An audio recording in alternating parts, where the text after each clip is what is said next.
Hey everyone, welcome back to the channel. This video is going to be the part 2 of the stock market series. In the part first, we discussed about the basics of stock market. But in this video, we will know how stock market actually works. If you haven't watched the part first of the stock market series, you may click on the top right corner in order to watch that video. Because if you haven't watched that video, you may not understand this video fully. So your job is to first watch that video, then come to this video so we can continue our stock market series. Without wasting further time, let's dive into the video.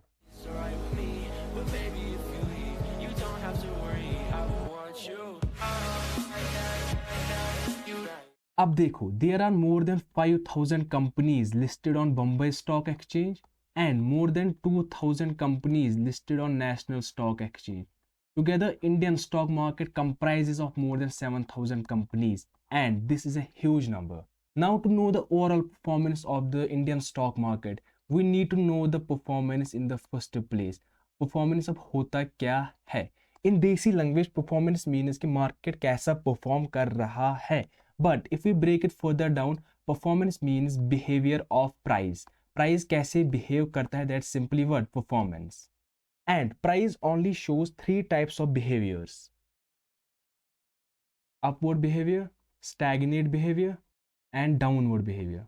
नाम से ही पता चलता है कि upward behaviour का मतलब क्या, stagnate behaviour का मतलब क्या, डाउनवर्ड बिहेवियर का मतलब क्या. Upward behaviour simply means that the price is increasing, price ऊपर बढ़ रहा है. For example, the stock price was 100 rupees and it jump to 120 rupees. So here we can conclude that the behavior of the price is upward because price moved from 100 to 120. In stock market terminology, we call this upward behavior as bullish performance. The word bullish performance gets the word bullish from an animal. Whenever bull attacks, it attacks by pushing its horns upward.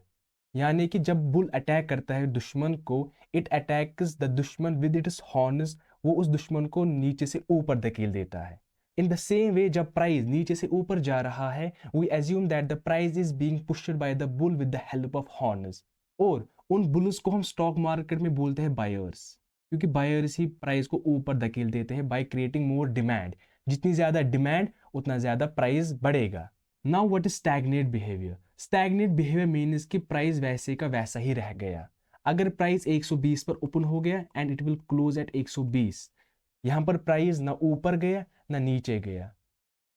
Simply जब price same level पर रहेगा, that simply stagnate behaviour. And in stock market terminology, we call this stagnant behavior as sideways performance. Now, what is downward behavior? Downward behavior is simply the opposite of the upward behavior. जब price नीचे जाएगा, that's simply what? Downward behavior. For example, the price decreases from 120 to 100. We can conclude that the market is showing downward behavior. And in stock market terminology, this downward behavior is known as bearish performance. Again, bearish performance gets its word bearish from an animal bear. Bear attacks by sweeping its paws downward. जब भी bear attack करता है, it attacks with पंजा, और उस पंजे से वो दुश्मन को ऊपर से नीचे धकेल देता है. The same applies to the price. When price is moving downwards, when price is decreasing, we assume that the price is being pulled down by the bear with the help of पंजा, यानी कि paws. And in stock market, we call these bear sellers. जब seller ज्यादा होते हैं ना, it creates supply, और जब सप्लाई ज्यादा होती है then demand, it creates downward market. Here you can see the pattern. In upward market there are buyers, यानी कि बुल्स. अगर बुल्स है ज्यादा बेयर से तो मार्केट बढ़ेगा. अगर बेयर्स है ज्यादा बुल से तो मार्केट घटेगा. अगर बेयर्स है इक्वल टू बुल्स तो मार्केट स्टैग्नेट रहेगा. जब भी मार्केट में इम्बैलेंस होता है तो मार्केट का बिहेवियर चेंज होता है. अगर मार्केट में कोई इम्बैलेंस नहीं रहेगा तो मार्केट में कोई बिहेवियर चेंज ही नहीं होगा. Price will stay the same. Now to wrap up the performance, हमको पता चला कि परफॉर्मेंस होता क्या है. Performance is simply the behaviour of price. Price कैसे बिहेव करता है उसको बोलते हैं performance. And in this market, price only shows three types of performances. One is upward performance. जब बुल्स होते हैं ज्यादा बियर से, यानी कि जब बायर्स होते हैं ज्यादा सेलर से, इट क्रिएट्स बुलिश मार्केट और bullish performance. Now in stagnate market, When sellers are equal to buyers or bears are equal to bulls, price remains same because यहाँ पर कोई imbalance है ही नहीं. The market is in equilibrium. अगर price 120 पर open हुआ, it will stay at 120. So it is known as sideways performance or sideways market. Now in downward market, when sellers are greater than buyers, it will create downward market because supply is greater than demand, so the price will decrease. अगर price 120 पर है, 100 पर गया तो price decrease हो रहा है. And downward performance को हम बोलते हैं बेरिश परफॉर्मेंस और बियर्स को हम बोलते हैं sellers. I hope you got the point of what is performance and how many types of performances are there. Now there was a complex problem. In order to know the overall performance of all these 7,000 companies, we call all these 7,000 companies as Indian stock market. जब हम NSE और BSE को plus करते हैं यानी कि add करते हैं यानी कि जोड़ते हैं, we call it Indian stock market because there are only two exchanges in India, and when we combine these two exchanges, we collectively call them Indian stock market. Now, if we want to know the overall performance of this Indian stock market, क्या market bullish है, क्या market bearish है, या क्या market sideways है, वो हम कैसे पता चलाएंगे भाई. देखो यहाँ पर तो 7,000 कंपनीज है ना. अगर हम एक एक कंपनी की परफॉर्मेंस को एनालाइज करते बैठे तो वो दिन ही निकल जाएगा, रात ही निकल जाएगी, महीने निकल जाएंगे, and our efforts would be all in vain, सब जाया. अब इस कॉम्प्लेक्स प्रॉब्लम को सॉल्व करने के लिए आ गए इंडाइसेस और we can say index. Index is the singular for indices and indice is the plural form of index. Now let's discuss about these indices. What are these indices and how they solve this huge complex problem? See, whenever humans face any complex problem, they try to break it down because breaking down a complex problem makes it solvable. अब हमने क्या कर लिया, हमारी problem क्या थी, हमारी problem थी कि to analyse the overall performance of the market in such cluster of companies. Now to solve this problem we fragmented the market on the basis of companies. We know कि market में बहुत ज़्यादा companies होती है but they do share some similar characteristics. Based on those characteristics, we fragmented or we divided the market. For example, companies which are in the banking sector, हमने उनका एक group बना लिया. Companies which are in the tech sector, हमने उनका एक अलग से ग्रुप बना लिया. और companies which are in the health sector, हमने उनका एक अलग से ग्रुप बना लिया. इन ही ग्रुप को हमने नाम दिया indices. Indices are nothing, they are just a hypothetical basket of stocks representing a specific sector. यहाँ पर हमने किसका कलेक्शन बना लिया, बैंकिंग कंपनीज का. अगर ये इंडेक्स बुलिश है, इट मीन्स कि ओवरऑल बैंकिंग इंडस्ट्री बुलिश है. अगर ये इंडेक्स बुलिश है, इट मीन्स कि ओवरऑल टेक इंडस्ट्री बुलिश है. अगर ये इंडेक्स बुलिश है, इट मीन्स कि ओवरऑल हेल्थ इंडस्ट्री बुलिश है. I hope you got the point of what are indices. They are just collection of stocks that represents a specific sector. यहाँ पर हमने अलग अलग कंपनीज को एनालाइज नहीं किया, हमने सिर्फ एक इंडेक्स को देखा and we conclude the performance of that sector. यही काम होता है इंडाइसेस का. Now remember this thing, each exchange has its own indices. यानी कि एनएससी के पास अपने इंडाइसेस है, बीएससी के पास अपने इंडाइसेस है. Why they make indices? Because to make it easy for people to track the overall performance of their market. और NSE पर 100 से ऊपर इंडाइसेस है, बीएससी पर 100 से ऊपर इंडाइसेस है. But we don't have to focus on all of them, we have to only focus on the 4 handful indices that tell the whole story. 2 of NSE and 2 of BSE. अगर हमें वो 4 indices समझ आए, we can know the pulse of the Indian stock market. Now let's discuss about those indices. We know Indian stock market have 2 exchanges, NSE and BSE. NSE ने 2 major indices बना लिए. एक का नाम रख लिया Nifty 50. This Nifty 50 comprises of top 50 companies of NSE.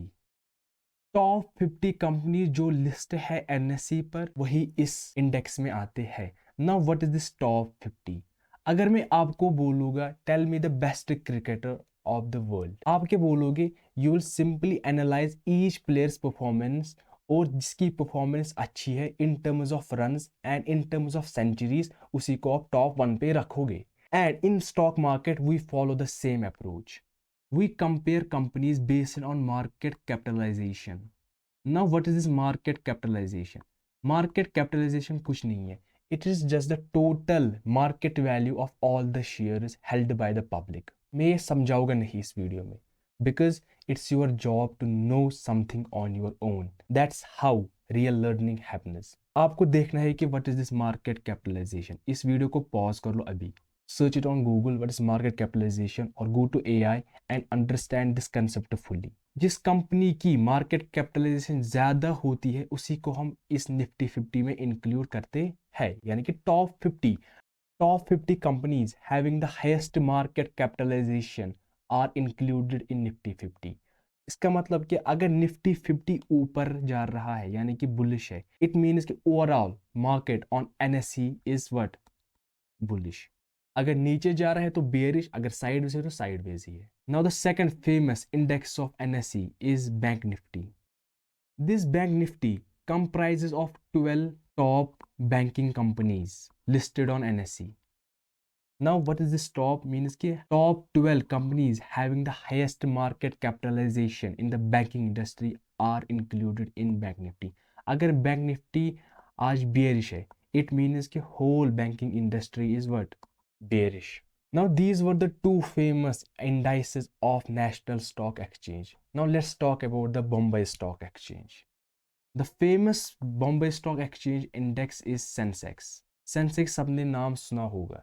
Sensex comprises of top 30 companies of BSE।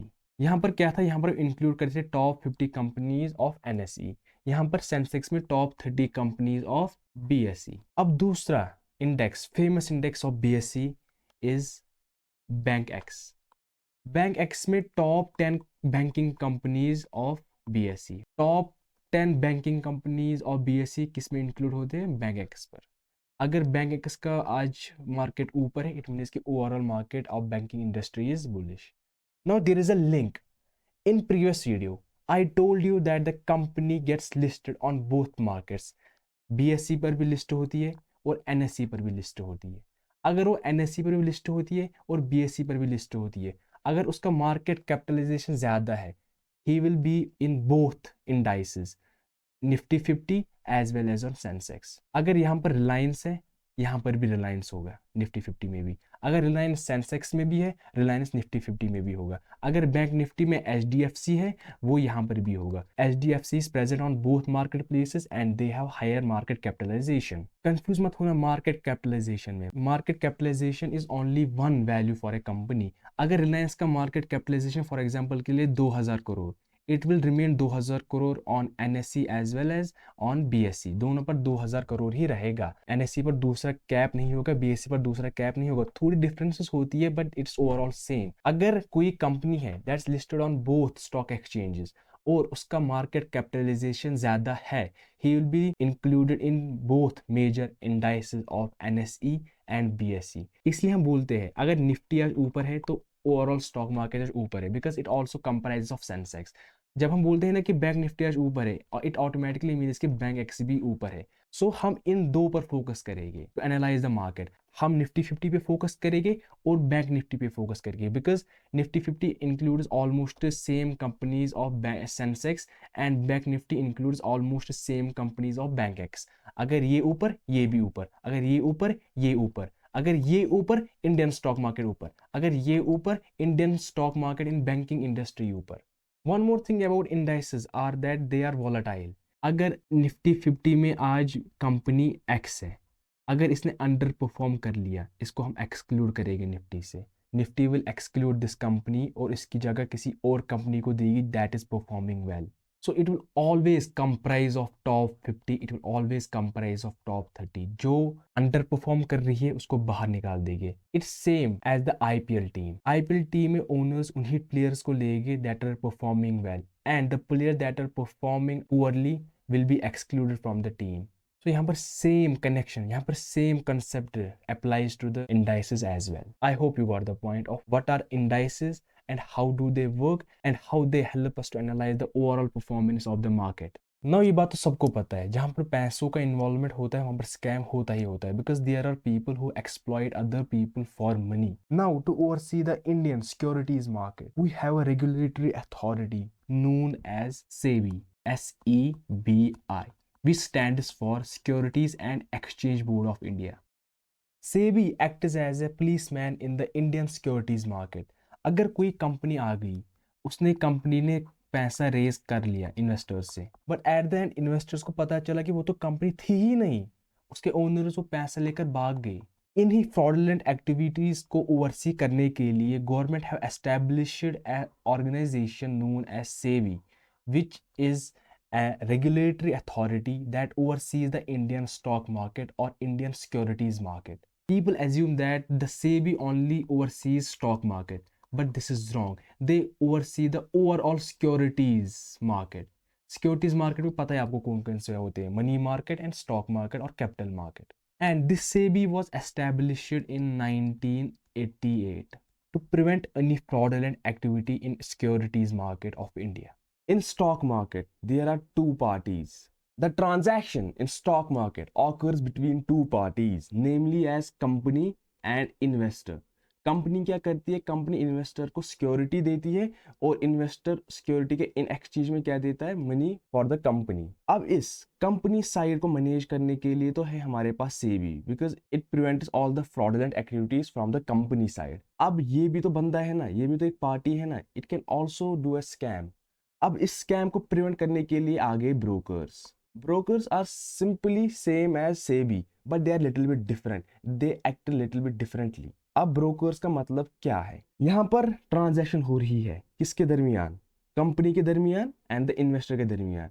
But ये मेरी बात याद रख लो, investor can not access the exchange directly. हम उस मार्केट को एक्सेस डायरेक्टली नहीं कर सकते हैं, because there are millions of investors. If everyone accessed the exchange, it would create a chaos and the system will collapse. उस system को सिस्टमाइजर रखने के लिए, उस सिस्टम को प्रॉपरली फंक्शन करने के लिए हमने लाए brokers. Brokers act as a middleman between the company and the investor. अगर इन्वेस्टर को कुछ खरीदना है स्टॉक मार्केट से, वो एक्सचेंज के पास डायरेक्टली नहीं जाएगा, वो कंपनी के पास डायरेक्टली नहीं जाएगा, वो किसके पास जाएगा, वो जाएगा किसके पास, ब्रोकर के पास। And broker will connect the investor to exchange in order to trade securities. Now this broker, अब हम इसको और डिफाइन करेंगे that it's a middleman between investor and market. Without brokers, stock market is nothing. हम trade नहीं कर सकते, हम इन्वेस्ट नहीं कर सकते, and we cannot do the transaction. Brokers play a pivotal role in the stock market system. अभी हमें कैसी मदद करते हैं, we got to know it acts as a middleman. But if we break it further down, इनके functions क्या क्या होते हैं, let's see. These are the core functions of brokers. Now let's crack these functions down. Trade का मतलब क्या, they help us to execute the transaction. अगर ये नहीं होते, we can not do the transaction. जो हमने अब ट्रेड कर लिया, हमने कोई सिक्योरिटी ट्रेड कर ली, equity security, debt security, we traded that security. But long term securities को हम स्टोर करते हैं, we don't store derivatives and forex because they are short term. हम यहाँ पर किसको स्टोर करते हैं, लॉन्ग टर्म सिक्योरिटीज को। इसमें आते हैं bonds, shares and mutual funds. Trade तो कर लिया हमने, अब उसको स्टोर भी करना है ना, वो हम स्टोर कहाँ पर रखेंगे, brokers help us to store it. मगर कहाँ पर, फॉर एग्जाम्पल इन बैंकिंग, और आपके पास पैसा है, आप पैसे कहाँ पर स्टोर करोगे, you will store that money in bank account. Without bank account you can not store money electronically, you can not store money digitally. यहाँ पर ही वही फंडा है, अगर आपके पास स्टोरेज नहीं है, you can not store shares, आप सिर्फ ट्रेड कर सकते हो। For execute the transaction you need a trading account and you will open this trading account from brokers. After trading, अब तो वो सिक्योरिटीज को स्टोर करना है, वो कहां पर करेंगे, वो हम करेंगे डीमेट अकाउंट में। Demat account is same as bank account, जहां पर हम किसको स्टोर करते हैं, सिक्योरिटीज को। बट किन सिक्योरिटीज को, लॉन्ग टर्म सिक्योरिटीज को। हम डीमेट अकाउंट में शॉर्ट टर्म सिक्योरिटीज को स्टोर नहीं करते, we only store long term securities. Equity हो गया, बॉन्ड हो गया और म्यूचुअल फंड हो गया। Will discuss all these in detail in upcoming videos. Demat account का समझ तो आ गया, बट इस डीमेट का वर्ड का मतलब क्या है, let's crack this demat word down. जो ये डीमेट वर्ड है ना, it comes from a word known as dematerialisation. ये अब डिमेटीरियलाइजेशन का मतलब क्या है, the short form of dematerialisation is demat. देखो ये वर्ड दो वर्ड्स का बना है, डिमेटीरियलाइजेशन। डिमेटीरियलाइजेशन मीन्स कि हमने किसी मटेरियल को डिमेटीरियलाइज किया, हमने किसी मटेरियल को किसी और में कन्वर्ट कर लिया। बिफोर 1996 जो शेयर्स थे ना, और any long term security, they were stored in physical copies, यानी कि सर्टिफिकेट में हम उसको स्टोर करते थे। This was a hectic process. अगर आपको किसी कंपनी के शेयर्स लेने थे, you will receive a certificate for those shares. अगर आप किसी कंपनी को बॉन्ड दे रहे हो, you will receive a certificate for that bond. अब इसी को स्ट्रीमलाइन करने के लिए, अब इसी को मोर एफिशिएंट बनाने के लिए हमने उस सर्टिफिकेट को किया डिमेटीरियलाइज, किसमें? इलेक्ट्रॉनिक फॉर्म में। Same happens to the money today. Firstly, money was gold. Then it got converted into promissory note, or we can say currency note. अब वो currency note किस में convert हो रहा है? डिजिटल करेंसी में। यानी कि हम अब पैसे बैंक अकाउंट्स में सेव करते हैं without seeing the actual money. यहाँ पर वैसे ही हो रहा है। हमने शेयर को किस में कन्वर्ट किया? इलेक्ट्रॉनिक फॉर्म में। उन सर्टिफिकेट्स को किसमें कन्वर्ट किया? इलेक्ट्रॉनिक फॉर्म में। And this process of converting physical form of securities into electronic form is known as dematerialisation. और वो इलेक्ट्रॉनिक फॉर्म कहां पर स्टोर रहता है? हमारे डीमेट अकाउंट में। And this demat account is linked to depositories. अब ये डिपॉजिटरीज का मतलब क्या? If you have bank account, that bank account is linked to something else. और वो समथिंग एल्स क्या है? वो कंपनी जिसमें आपने उस बैंक अकाउंट को खुलाया है। फॉर एग्जांपल, अगर आपने बैंक अकाउंट अपने एचडीएफसी में खुलाया है, आपका बैंक अकाउंट किसके साथ लिंक होगा? एचडीएफसी के साथ। अगर पंजाब बैंक में, तो पंजाब बैंक के साथ। ऐसे ही होता है सेम एज डिपॉजिटरी। जो डीमेट अकाउंट होता है ना, it is link to depositories. And we have two types of depositories. एक हो गया हमारा एनएसडीएल और दूसरा हो गया हमारा CDSL। NSDL stands for National Securities Depository Limited and CDSL stands for Central Depository Services Limited. These are the depositories जहां पर हमारे डीमेट अकाउंट्स लिंक होते हैं, और वी कैन से जहां पर हमारे शेयर्स और long term securities actually deposit होते हैं। डिपॉजिट का मतलब क्या है? एक ही जगह रखना। That's why they are known as depositories. और जब भी आप स्टॉक मार्केट में जाओगे ना, you will first go to broker. अब ब्रोकर वो क्या करेगा? ब्रोकर अब आपको ट्रेडिंग अकाउंट बना देगा। जब ट्रेडिंग अकाउंट बना लिया तो उसके साथ वो अब डीमेट अकाउंट भी बना लेता है। Trading account and demat account are different things and the difference is simple. Trading account helps in the execution of transaction को एग्जीक्यूट करने के लिए वो तो है ट्रेडिंग अकाउंट। बट जिस चीज की आपने ट्रांजैक्शन की है, अब उसको कहीं जगह तो स्टोर करना है सेफली, उसके लिए हमारा है demat account. And this demat account is linked to NSDL और CDSL। These NSDL and CDSL act same as HDFC bank and Punjab bank. फिर आपने जो फॉर एग्जांपल आपने शेयर्स को ट्रेड कर लिया, अब वो शेयर्स हो गए कहां पर सेटल? आपके डीमेट अकाउंट में। और ये डीमेट अकाउंट किसके साथ लिंक होता है? या तो डीमेट अकाउंट NSDL के साथ होगा, या तो डीमेट अकाउंट CDSL के साथ होगा, जहां पर हमारे शेयर्स इलेक्ट्रॉनिकली होते हैं एक्चुअली। अगर NSDL के साथ है, जो आपकी क्लाइंट आईडी होगी ना, like same as bank account number, वो होगा 8 डिजिट का। अगर CDSL के साथ है, this client ID would be of 16 digits. जब आपने ट्रेड कर लिया, अब इसको कितना टाइम लगेगा स्टोर होने में? इसको हम बोलेंगे सेटलमेंट पीरियड। अगर हम पानी में एक पार्टिकल को डालेंगे, उसको कितना टाइम लगेगा नीचे पहुंचने तक? We call that settlement period. यही सेम भी होता है। हमने यहाँ पर पानी में पार्टिकल डाल लिया, अब उसको कितना टाइम लगेगा नीचे जाने तक? उसको हम बोलेंगे सेटलमेंट पीरियड। हमने यहाँ पर ट्रेड कर ली, अब उसको कितना टाइम लगेगा स्टोर होने में? उसको बोलेंगे हम सेटलमेंट पीरियड। और Indian stock market follows the settlement period of T+1। अब ये T+1 का मतलब क्या है? सिंपल है। T का मतलब ट्रेडिंग डे और 1 का मतलब एक। जब भी आप ट्रेड करोगे, फॉर एग्जाम्पल आज मंडे है, मैंने मंडे को रिलायंस के शेयर्स बाय कर लिए, this day will be accounted as trading day, इसको हम बोलेंगे T। और उसके बाद जो वर्किंग डे होगा, Tuesday is a working day, उस दिन मेरे को वो शेयर्स हो गए ना, शेयर्स जो मैंने रिलायंस की खरीदे, वो मेरे डीमेट अकाउंट में आ जाएगी, सेटल हो जाएगी। But there is a subtle nuance. अगर मैंने वो शेयर्स फ्राइडे को खरीद लिए, सैटरडे तो वर्किंग डे नहीं है, संडे तो वर्किंग डे नहीं है, और जो यहाँ पर मेरे जो शेयर्स है ना, that will settle into my demat account on Monday. Settlement का लफड़ा कुछ नहीं है। सेटलमेंट सिंपली मीन्स कि लॉन्ग टर्म सिक्योरिटीज कितना टाइम ले रहे हैं to get settled in the demat account in the electronic form. यही होता है सेटलमेंट का मतलब। And India follows a settlement of T+1। अगर आपने आज ट्रेड कर ली, that day will be accounted as trading day, and उसके बाद जो वर्किंग डे है उसमें आपकी सेटलमेंट होगी। और उस शेयर्स आने को हम बोलेंगे डिलीवरी ऑफ शेयर्स। डिलीवरी का मतलब है कि जो आपने शेयर्स खरीदे वो अब आपके नाम हो गए फुल्ली, और आपने पेमेंट फुल्ली कर ली। Whenever you order on Amazon, आपको डिलीवरी आती है पैकेज की, डिलीवर्ड। ये वैसे ही हमारे सेम ही होता है। जब आपने शेयर्स ऑर्डर कर लिए, उस डे को हम बोलेंगे ट्रेडिंग डे। जब वो डिलीवर हो गए, वो कब हो गए डिलीवर?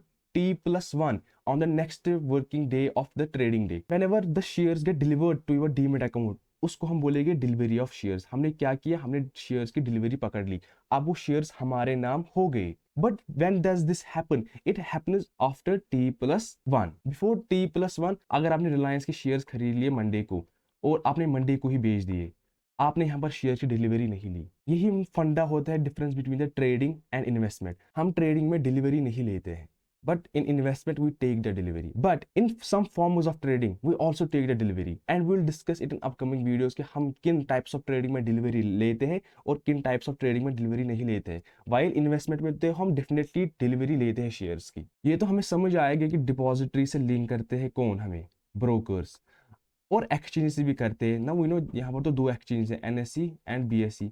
अब तो कंपनीज इन मार्केट प्लेसेस पर लिस्ट होगी ना, इनके बगैर हम ट्रेड ही नहीं कर सकते। तो ये हमें डिपॉजिटरी से हमारा डीमैट अकाउंट लिंक करा देते हैं, and they also help us to trade on exchanges. और ये सेटलमेंट को भी हैंडल करते हैं, यानी कि ये वाला लफड़ा T+1 का ये भी यही हैंडल करते हैं। So in nutshell, brokers are the buffers of the stock market that handles all the kiosk in the stock market. अगर ये नहीं होते हमें खुद सेटलमेंट करना पड़ता, अगर ये नहीं होते हमें खुद डिपॉजिटरी से लिंक होना पड़ता, अरे नहीं होते हमें खुद एक्सचेंज से लिंक करना होता, अगर ये नहीं होते हमें खुद डीमैट अकाउंट बनाना होता, अरे नहीं होते हमें खुद ट्रेडिंग अकाउंट बनाना होता। How hectic this process was.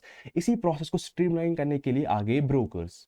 Now the famous example of brokers are Groww, Zerodha, Upstox. जो भी आप देख रहे हो ना online softwares that help us to trade, they are what, they are actually brokers. वो हमें एनेबल करते हैं to trade in stock market, or we can say capital market of India. SEBI oversees the company side of the transaction and broker oversees the investor side of the transaction. यही इनके बीच में difference है, and I hope you got the point of how brokers work in the stock market.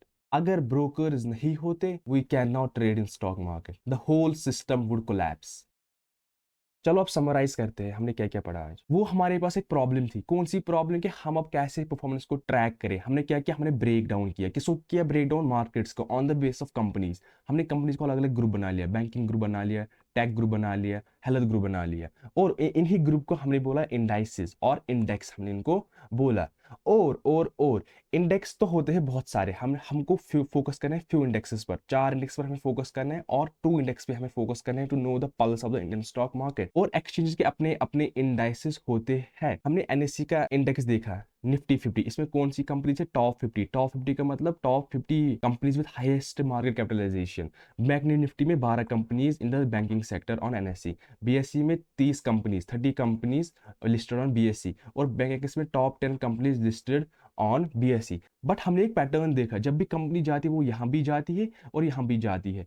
अगर उसका market cap high है, वो ये इसमें भी रहेगी, इसमें भी रहेगी। इसलिए हम एक ही इंडेक्स को देखते हैं, हम सिर्फ निफ्टी 50 को देखते हैं, because it comprises almost of same company जो किसमें है, सेंसेक्स में। हम बैंक निफ्टी को देखते हैं because it comprise almost of same company जो किसमें है, बैंक एक्स में है। अगर निफ्टी आज ऊपर है, we conclude that whole Indian stock market is in bullish trend. अगर बैंक निफ्टी आज नीचे है, we conclude that the whole banking industry of Indian stock market is in bearish trend. I hope you got the point of the indices. और हमने ये भी देख लिया, जो कंपनीज इंडाइसेस में होती है ना, वो चेंज होती रहती है, because indices always comprises of top performing companies. फिर हमने देखा कि जहां पर पैसों का मामला होता है तो वहां पर स्कैम होता ही होता है। उस स्कैम को ओवरसी करने के लिए आ गई SEBI, securities and exchange board of India. ये क्या करती है कि they oversee the fraudulent activity in the Indian securities market. ये तो हमने देखा कि कंपनी साइड, और कंपनी की तरफ स्कैम होगा वो कौन हैंडल करेगा, SEBI। अगर इन्वेस्टर की तरफ से कोई एक्टिविटी होगी वो कौन हैंडल करेगा, वो करेगा handle brokers. Brokers are like gateways to the Indian security market. Investor can not access exchange directly. हम उसको अब कैसे एक्सेस करेंगे, we will access it through a broker. फिर हमने देखा कि how brokers help the system. वो हमें ट्रेड में मदद करते हैं, वो हमें वो ट्रांजैक्शन एग्जीक्यूट करने में मदद करते हैं, और जिस अकाउंट से हम ट्रांजैक्शन करते हैं उसको हम बोलेंगे ट्रेडिंग अकाउंट। और ये हम कहाँ पर ओपन करते हैं, हम ओपन करते हैं कहाँ पर, ब्रोकर्स के पास।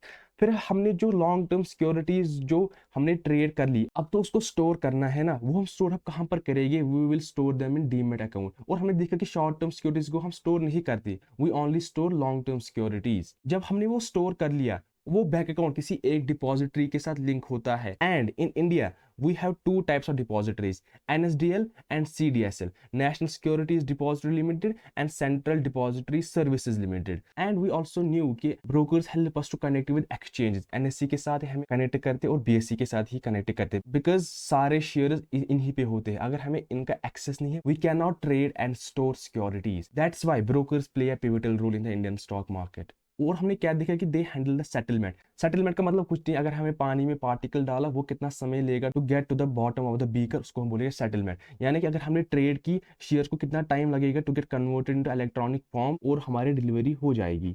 That simply what settlement. India follows T+1 settlement. T+1 का मतलब कि अगर आपने आज ट्रेड की, कल आपकी शेयर्स की डिलीवरी होगी। और हमने देखा कि ट्रेडिंग में हम डिलीवरी नहीं लेते हैं, but in investment we take delivery. But in some forms of trading we also take delivery and we will discuss in upcoming videos किन ट्रेडिंग में हम डिलीवरी लेते हैं और किन में नहीं लेते हैं। और हमने देखा कि demat is the short abbreviation for the word dematerialisation, which is the process whereby the securities gets converted into, किस में जाती है कन्वर्ट सिक्योरिटीज, इलेक्ट्रॉनिक फॉर्म में। अगर डीमेट का याद नहीं रहा ना, डीमेट को याद करो जैसे कि बैंक अकाउंट, और डिपॉजिटरीज को याद करो जैसे कि HDFC bank, Punjab bank, Kotak bank, so on.